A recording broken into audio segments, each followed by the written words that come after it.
ಬಳ್ಳಾರಿ ಜೈಲಲ್ಲಿ ದಾಸನಿಗೆ ದುಸ್ವಪ್ನ. ನಿದ್ದೆಯಲ್ಲೂ ರೇಣುಕಾಸ್ವಾಮಿ ದರ್ಶನ. ರೇಣುಕಾಸ್ವಾಮಿ ಕೊಲೆ ಕೇಸಲ್ಲಿ ಜೈಲು ಪಾಲಾಗಿರುವ ದಾಸ ಬಳ್ಳಾರಿ ಜೈಲಲ್ಲಿ ವಿಲವಿಲ ಅಂತ ಒದ್ದಾಡ್ತಾ ಇದ್ದಾರೆ. ಮಧ್ಯರಾತ್ರಿ ನಿದ್ದೆಯಿಂದ ಸಡನ್ ಆಗಿ ಎದ್ದು ಬೆಚ್ಚಿ ಬೀಳುತ್ತಿದ್ದಾರಂತೆ.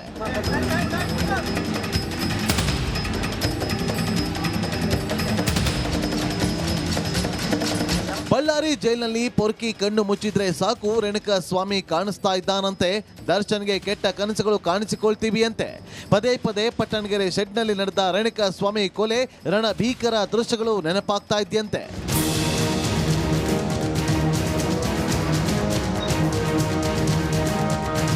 ಕನಸಿನಲ್ಲಿ ರೇಣುಕಾಸ್ವಾಮಿಯನ್ನ ಕಂಡು ದರ್ಶನ್ ಜೋರಾಗಿ ಕಿರ್ಚಿದ್ದಾನೆ. ಕಾಟೇರನ ಕೂಗಿಗೆ ಎದ್ದು ಬಂದ ಜೈಲಿನ ಸಿಬ್ಬಂದಿ ಏನಾಯ್ತಪ್ಪ ಅಂತ ಕೇಳಿದ್ದಾರೆ. ಅದಕ್ಕೆ ದಾಸ ನಿದ್ದೆಯಲ್ಲೂ ರೇಣುಕಾಸ್ವಾಮಿ ಕೊಲೆ ಕನಸು ಬರ್ತಾ ಇದೆ ಸರ್ ಅಂತ ಹೇಳಿದ್ದಾನಂತೆ. ದರ್ಶನ್ಗೆ ಕಾರ್ತಿದ್ಯಾ ರೇಣುಕಾ ಆತ್ಮ. ಕುಂಕುಮ ತಾಯ್ತವೇ ತಾರಕಗೆ ಶ್ರೀರಕ್ಷೆ. ಜೈಲಿಗೆ ಭೇಟಿ ನೀಡಿದಾಗ ಪತ್ನಿ ವಿಜಯಲಕ್ಷ್ಮಿಗೆ ದರ್ಶನ್ ರೇಣುಕಾಸ್ವಾಮಿ ಕಾಟದ ಬಗ್ಗೆ ಹೇಳಿಕೊಂಡಿದ್ದಾರಂತೆ. ಇದರಿಂದ ಪತ್ನಿ 10 ದೇವಸ್ಥಾನ ಸುತ್ತಿ ಕುಂಕುಮ ಹಚ್ಚಿ ದಾರ ಕಟ್ಟಿ ತಾಯ್ತ ನೀಡಿದ್ದು ಇದು ದಾಸನಿಗೆ ಕೊಂಚ ರಿಲೀಫ್ ಸಿಕ್ಕಂತಾಗಿದೆ. ಬೆನ್ನು ನೋವಿನಿಂದ ಭೂಪತಿ ವಿಲವಿಲ. ಡಾಕ್ಟರ್ ಇಂದ ದರ್ಶನ್ಗೆ ಹೆಲ್ತ್ ಚೆಕ್. ಎದ್ದ ರೇಣುಕಾಸ್ವಾಮಿ ಕಾಟ, ಮತ್ತೊಂದು ಕಡೆ ಬೆನ್ನಿನ ಬಾವು ಹೆಚ್ಚಾಗಿತ್ತು. ಇವತ್ತು ಜೈಲಿನ ವೈದ್ಯ ಡಾಕ್ಟರ್ ರಾಜಶೇಖರ್ ಜಗ್ಗುಗೆ ನೋವು ನಿವಾರಕ ಟ್ಯಾಬ್ಲೆಟ್ ಕೊಟ್ಟಿದ್ದಾರಂತೆ. ಆದ್ರೆ ಸ್ಕ್ಯಾನಿಂಗ್ಗೆ ದರ್ಶನ್ ಒಲ್ಲೆ ಅಂದಿದ್ದಾರಂತೆ.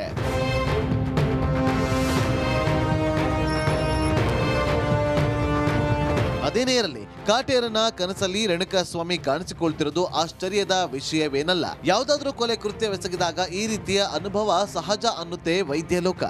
ರೇಣುಕಾರಾಧ್ಯ, ರಿಪಬ್ಲಿಕ್ ಕನ್ನಡ, ಬಳ್ಳಾರಿ.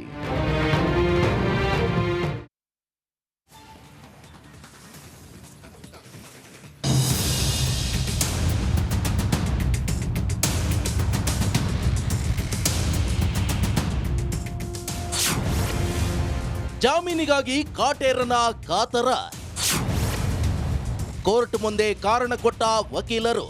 ಕೊಲೆ ಕೇಸಲ್ಲಿ ದರ್ಶನ್ ಬಳ್ಳಾರಿ ಜೈಲಿಗೆ ಶಿಫ್ಟ್ ಆಗಿ 2 ತಿಂಗಳಾಗ್ತಾ ಬರ್ತಿದೆ. ಜಾಮೀನು ಸಿಗುತ್ತೆ ಅಂತ ಕಾಯ್ತಾ ಇದ್ದ ದಾಸನಿಗೆ ಮಾತ್ರ ಇನ್ನೂ ಬೇಲ್ ಸಿಕ್ಕಿಲ್ಲ. ಹೀಗಾಗಿ ತನ್ನ ಸೆಲ್ನಲ್ಲೇ ವಿಲವಿಲ ಅಂತ ಒದ್ದಾಡ್ತಿದ್ದಾನಂತೆ. ಜಾಮೀನು ಸಿಗದಿರೋದಕ್ಕೆ ಊಟ ಸೇರ್ತಿಲ್ಲ, ನಿದ್ದೆ ಬರ್ತಿಲ್ವಂತೆ.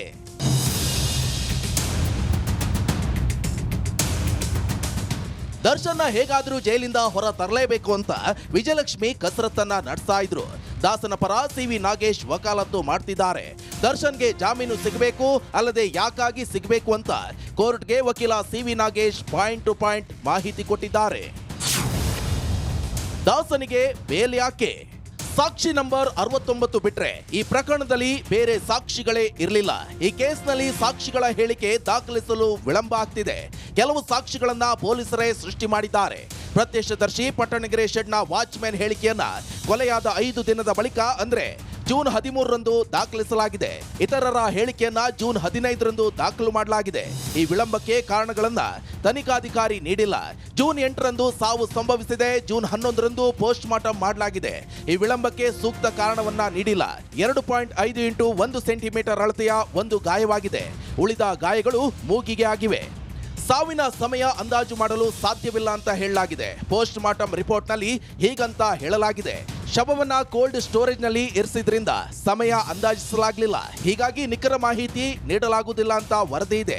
ಫೋಟೋ ನೋಡಿ ಸಾವಿನ ಸಮಯ ಅಂದಾಜಿಸುವುದು ಸರಿಯಲ್ಲ. ಜುಲೈ 7ರಂದು ನೀಡಿರುವಂತಹ ವರದಿಯಲ್ಲಿ ಫೋಟೋ ನೋಡಿ ಸಾವಿನ ಸಮಯ ಅಂದಾಜು ಮಾಡಲಾಗಿದೆ. ಇದು ಸೂಕ್ತವಾದ ಕ್ರಮ ಅಲ್ಲ. 161 ಹಾಗೂ 164 ಹೇಳಿಕೆ ಅಡಿಯಲ್ಲಿ ದಾಖಲಾಗಿರುವಂತಹ ಸಾಕ್ಷ್ಯಗಳ ಹೇಳಿಕೆಯಲ್ಲಿ ವೈರುಧ್ಯ ಇದೆ. ಚಿಕ್ಕಣ್ಣನ ಹೇಳಿಕೆ ಸೇರಿದಂತೆ ಇನ್ನು ಕೆಲವರ ಹೇಳಿಕೆಯಲ್ಲಿ ಸಾಮ್ಯತೆ ಇಲ್ಲ. ಕೆಲವು ಸಾಕ್ಷಿಗಳಿಗಂತೂ ಮಾಧ್ಯಮದ ಮೂಲಕವೇ ಕೊಲೆ ಪ್ರಕರಣದ ವರದಿ ಗೊತ್ತಾಗಿದೆ. ಮಾಜರು ಹಾಗೂ ಆರೋಪಿಗಳ ಹೇಳಿಕೆಗಳಲ್ಲಿ ಸಹ ವ್ಯತ್ಯಾಸವಿದೆ. ಮಾಜರ್ನಲ್ಲಿ ಕೊಲೆಯಾದ ದಿನ ದರ್ಶನ್ ಚಪ್ಪಲಿ ಧರಿಸಿದ್ದ ಎಂದಿದೆ. ಆದರೆ ಪೊಲೀಸರು ದರ್ಶನ್ ಮನೆಯಿಂದ ಶೂ ಅನ್ನ ವಶಪಡಿಸಿಕೊಂಡಿದ್ದಾರೆ. ಅದರ ಮೇಲೆ ರಕ್ತದ ಕಲೆ ಇದೆ ಅಂತ ಹೇಳಿದ್ದಾರೆ. ಬಟ್ಟೆಗಳ ಮೇಲೂ ರಕ್ತದ ಕಲೆ ಇದೆ ಅಂತ ಹೇಳಿದ್ದಾರೆ. ಚೆನ್ನಾಗಿ ಒಗೆದು ಒಣ ಹಾಕಿರುವಂತಹ ಬಟ್ಟೆಯಲ್ಲಿ ರಕ್ತದ ಕಲೆ ಇರಲು ಸಾಧ್ಯವಿಲ್ಲ. ದರ್ಶನ್ ಮನೆಯಲ್ಲಿ 37 ಲಕ್ಷ ರೂಪಾಯಿ ಹಣವನ್ನ ವಶಪಡಿಸಿಕೊಳ್ಳಲಾಗಿದ್ದು ಆ ಹಣ ಪ್ರಕರಣ ಮುಚ್ಚಿ ಹಾಕಲು ಬಳಸಿದ್ದು ಎನ್ನಲಾಗಿದೆ. ಆದರೆ ಆ ಹಣ ದರ್ಶನ್ಗೆ ಮೇ 2ರಂದೇ ಬಂದಿತ್ತು. ಇನ್ನು ಸ್ಟೋನಿ ಬ್ರೂಕ್ನಲ್ಲಿ ಕೊಲೆಯ ಸಂಚು ಮಾಡಲಾಯಿತು ಅಂತ ಹೇಳಿದ್ದಾರೆ. ಆದರೆ ಯಾವುದೇ ಸಾಕ್ಷಿಗಳ ಹೇಳಿಕೆಯಲ್ಲೂ ಕೂಡ ಈ ಮಾತು ಇಲ್ಲ. ಅವರೆಲ್ಲ ಅಂದು ಊಟಕ್ಕೆ ಸೇರಿದ್ರು, ಸಿನಿಮಾದ ಬಗ್ಗೆ ಮಾತನಾಡಿದ್ರು. ಹೀಗೆ ಹಲವು ಕಾರಣವನ್ನ ಸಿ.ವಿ. ನಾಗೇಶ್ ನೀಡಿದ್ದಾರೆ. ರೇಣುಕಸ್ವಾಮಿ ನಿಧನವಾದ ಮಾರನೇ ದಿನ ಅಂದ್ರೆ ಜೂನ್ 9ರಂದೇ ಪೊಲೀಸರು ಶೆಡ್ಗೆ ತೆರಳಿ ಕೆಲ ವಸ್ತುಗಳನ್ನ ವಶಕ್ಕೆ ಪಡೆದಿದ್ದಾರೆ. ದರ್ಶನ್ ಅನ್ನ ಜೂನ್ 11ರಂದು ಬಂಧಿಸಿ ಅದಾದ ಒಂದು ದಿನದ ಬಳಿಕ ಜೂನ್ 12ರಂದು ಮತ್ತೆ ಅದೇ ವಸ್ತುಗಳನ್ನ ಮರಳಿ ವಶಪಡಿಸಿಕೊಳ್ಳಲಾಗಿದೆ. ಇಲ್ಲಿ ಸಾಕ್ಷ್ಯಗಳನ್ನ ತಿರುಚುವ ಪ್ರಯತ್ನ ಮಾಡಿರುವಂತ ಅನುಮಾನ ಮೂಡಿದೆ ಅಂತ ಕೋರ್ಟ್ಗೆ ಕಾರಣಗಳನ್ನ ನೀಡಿದ್ದಾರೆ. ಇಂದು ಬೇಲ್ ಅರ್ಜಿ ಕುರಿತ ಭವಿಷ್ಯ ಗೊತ್ತಾಗಲಿದೆ. Bureau report, Republic Kannada.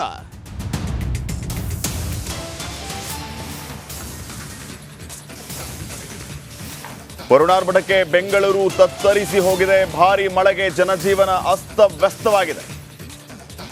ರಸ್ತೆಗಳು ಜಲಾವೃತವಾಗಿದೆ, ವಾಹನಗಳು ಮುಳುಗಿದೆ. ಮಳೆಯಿಂದಾಗಿ ಹಲವು ಕಡೆ ಬೈಕ್ಗಳು ಕೆಟ್ಟು ನಿಂತಿವೆ. ವರುಣಾರ್ಭಟಕ್ಕೆ ಇಡೀ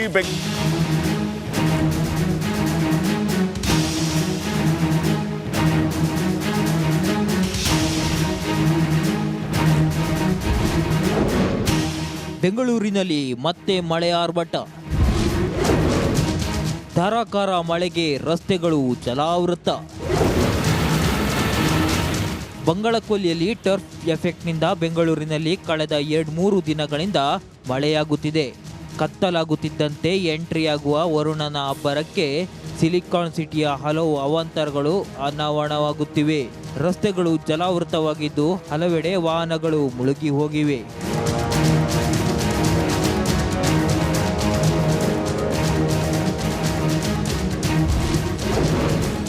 ಮಳೆಗೆ ಕೆರೆಯಂತಾದ ಕೇರ್ ಮಾರ್ಕೆಟ್. ಬೆಂಗಳೂರಿನಲ್ಲಿ ಮಳೆ ಅವಾಂತರ ಯಾವ ರೀತಿ ಇದೆ ಅಂತ ನಿಮಗೆ ಸ್ಪಷ್ಟ ಚಿತ್ರಣ ತೋರಿಸ್ತೀನಿ. ನಾನು ಪ್ರೆಸೆಂಟ್ ಈಗ ಕೇರ್ ಮಾರ್ಕೆಟಲ್ಲಿ ಇದ್ದೀನಿ. ನೋಡ್ತಿರ್ಬೋದು ಯಾವ ಪ್ರಮಾಣದಲ್ಲಿ ರಸ್ತೆಯಲ್ಲಿ ನೀರು ಹರಿದುಕೊಂಡು ಹೋಗ್ತಿದೆ ಅಂದರೆ ಇದೇನೋ ಒಂದು ಕಡೆ ಬ್ರ್ಯಾಂಡ್ ಬೆಂಗಳೂರು ಎಂಬುದು ಗೊತ್ತಾಗುತ್ತೆ. ಯಾಕಂದರೆ ಒಂದು ಕಡೆ ರಾಜಕಾಲುವೆ ಉಳುತ್ತಿಲ್ಲ, ರಾಜಕಾಲುವೆ ಒಳಗಡೆ ನೀರು ಹೋಗ್ತಿಲ್ಲ. ಈಗ ರಾಜಕಾಲುವೆ ಸ್ಟ್ರಕ್ ಆಗಿ ಆ ನೀರು ಹೊರಗಡೆ ಬರ್ತಿದ್ದಾವೆ. ಸಾಕಷ್ಟು ಜನ ವ್ಯಾಪಾರ ಮಾಡ್ತಿದ್ದಾರೆ, ಜನ ಹೋಗ್ತಿದ್ದಾರೆ. ನೋಡ್ತಿರ್ಬೋದು ಕೆರೆ ಅಂತ ಇದ್ದ ರಸ್ತೆಗಳು ಒಂದು ಕಡೆ BBMP ಟೋಟಲ್ ಫೇಲ್ಯೂರ್ ಆಗಿದೆ. ಮಳೆ ಬಂದರೆ BBMP ಟೋಟಲ್ ಫೇಲ್ಯೂರ್ ಆಗಿದೆ. ನೋಡ್ತಿರ್ಬೋದು ಇದರ ಮಧ್ಯೆ ಸಹ ಏನು ವ್ಯಾಪಾರ ಮಾಡ್ತಿದ್ದಾರೆ. ಇಲ್ಲಿ ತುಂಬ ಜನ ಬಂದು ಖರೀದಿ ಮಾಡ್ತಾರೆ ಕೆಲವೊಂದು ವಸ್ತುಗಳನ್ನು. ಮತ್ತೊಂದು ಕಡೆ ಫುಲ್ಲು ಟ್ರಾಫಿಕ್ ಜಾಮ್ ಆಗಿದೆ. ಹೀಗಾಗಿ ಎಲ್ಲ ಒಂದು ಕಡೆ BBMP ಅಧಿಕಾರಿಗಳು ಈ ಒಂದು ದುಸ್ಥಿತಿ ನೋಡಿದ್ರೆ ಎಲ್ಲೇ ಒಂದು ಕಡೆ ಫೇಲ್ ಆಗಿದ್ದಾರೆ. ಮಳೆ ಕಂಟ್ರೋಲ್ ಮಾಡುವಲ್ಲಿ BBMP ವಿಫಲವಾಗಿದೆ. ವೀರಸಂದ್ರ ಸಿಗ್ನಲ್ ಸಂಪೂರ್ಣ ಜಲಾವೃತ. ಎಲೆಕ್ಟ್ರಾನ್ ಸಿಟಿಯಿಂದ ಹೆಬ್ಬಗೋಡಿಗೆ ಮಧ್ಯೆ ಬರುವ ವೀರಸಂದ್ರ ಸಿಗ್ನಲ್ ಸಂಪೂರ್ಣ ಜಲಾವೃತವಾಗಿದೆ. ಸುಮಾರು ಅರ್ಧ ಕಿಲೋಮೀಟರ್ ರಸ್ತೆಯಲ್ಲಿ ನೀರು ತುಂಬಿ ಜನರು ಪರದಾಟ ನಡೆಸಿದ್ದಾರೆ.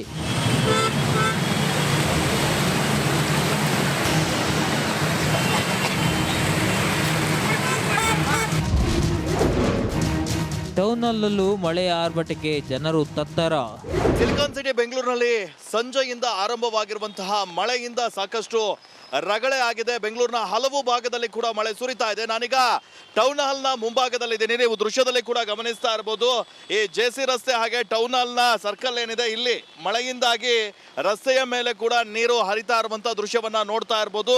ಅಲ್ಲದೆ ಇವತ್ತು ಶನಿವಾರ ಆಗಿರುವಂತಹ ಕಾರಣಕ್ಕಾಗಿ ಎಲ್ಲ ಕೆಲಸವನ್ನ ಮುಗಿಸಿ ಮನೆಗೆ ಹೋಗ್ತಾ ಇದ್ದಂತಹ ಜನರಿಗೆ ಸಂಜೆ ವೇಳೆಗೆ ಶುರುವಾದಂತಹ ಮಳೆಯಿಂದಾಗಿ ಸಾಕಷ್ಟು ಟ್ರಾಫಿಕ್ ಜಾಮ್ ಕೂಡ ಉಂಟಾಗಿತ್ತು. ವಾಹನ ಸವಾರರು ಕೂಡ ಇನ್ನೂ ಕೂಡ ಪರದಾಟವನ್ನ ನಡೆಸ್ತಾ ಇದ್ದಾರೆ. ಸುಮಾರು 1.5 ಗಂಟೆಗಳಿಂದ ಕೂಡ ಬೆಂಗಳೂರಿನ ಹಲವು ಭಾಗದಲ್ಲಿ ಮಳೆ ಸುರಿತಾನೆ ಇದೆ. ಮುಖ್ಯವಾಗಿ ರಾಜಾಜಿನಗರ ಇರಬಹುದು, ಹಾಗೆ ಈ ಕಾರ್ಪೊರೇಷನ್ ಸುತ್ತಮುತ್ತ ಇರಬಹುದು, ಜಯನಗರ ಹಾಗೆ ವೈಟ್ ಫೀಲ್ಡ್ ಭಾಗದಲ್ಲಿ ಧಾರಾಕಾರವಾಗಿ ಮಳೆ ಸುರಿತಾ ಇದೆ. ಹೀಗಾಗಿ ರಸ್ತೆಯಲ್ಲಿ ನೀರು ಕೂಡ ನಿಂತಿರುವಂತಹ ಘಟನೆಗಳು ಕೆಲ ಕಡೆ ಸಂಭವಿಸಿದ್ದಾವೆ. ಮಲ್ಲೇಶ್ವರಂ, ರಾಜಾಜಿನಗರದಲ್ಲೂ ರಸ್ತೆ ಮುಳುಗಡೆ. BBMP ಅವರು ಬರಲ್ಲ. ಅವ್ರು ಬೆಳಗ್ಗೆ ಒಂದು ರೌಂಡ್ ಬರ್ತಾರೆ, ನೋಡ್ತಾರೆ, ಇದನ್ನು ಸರಿಪಡಿಸುವಂತ ಇದ್ರೆ ಆ್ಯಸ್ ಯೂಸ್ವಲ್ ಮತ್ತೆ ಮಳೆ ಬಂದರೆ ಅದೇ ಪ್ರಾಬ್ಲಮ್ ಆಗುತ್ತೆ. ಇದು BBMP ನೋಡೋ ಸಮಸ್ಯೆ. ಇಲ್ಲೇ ಸಚಿವರು ಎಚ್ಚೆತ್ಕೊಳ್ಬೇಕು. ಗ್ರೇಟರ್ ಬೆಂಗಳೂರು ಬ್ರ್ಯಾಂಡ್ ಬೆಂಗಳೂರು ಮಾಡುವ ಸಚಿವರು ಎಚ್ಚೆತ್ಕೊಳ್ಬೇಕು.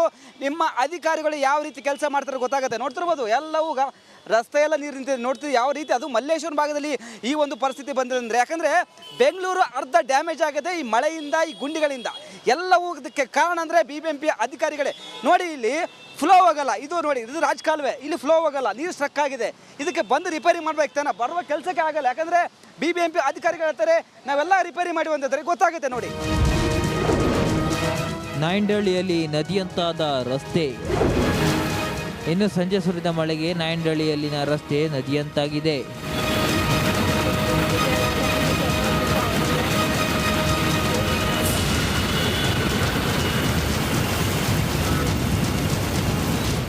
ಒಟ್ಟಾರೆ ವರುಣ ಆರ್ಭಟಕ್ಕೆ ಸಿಲಿಕಾನ್ ಸಿಟಿಯಲ್ಲಿ ಜನಜೀವನ ಅಸ್ತವ್ಯಸ್ತಗೊಂಡಿದೆ.